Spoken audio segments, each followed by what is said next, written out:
Amay Nimet Usta. Hoş gördük usta. Baba görme usta. Buna bak. Gel buna bak. Ben yemişsin. Aferin. Bak. Bak. Hadi. Sen kardeşim. Sen kardeş. Bak. Bir tanesi. Sen yemeği. Sen özü de çekmiş. Bak. Allah. Buyurun yanımda.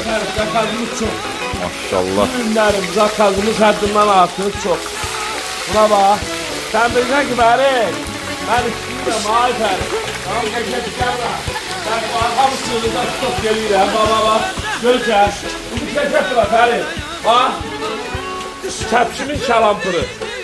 Ferit bak. Ferit buna bak. Şireli dana. Lokum diye lokum. Bak Ferit. Şovka. Vişneli. Hani size verilmiş. Yani cürbəcür yeməklərin hamısı sizdən gəlir.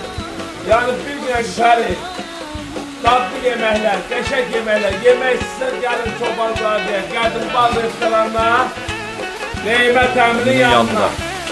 Öpürəm Fərid.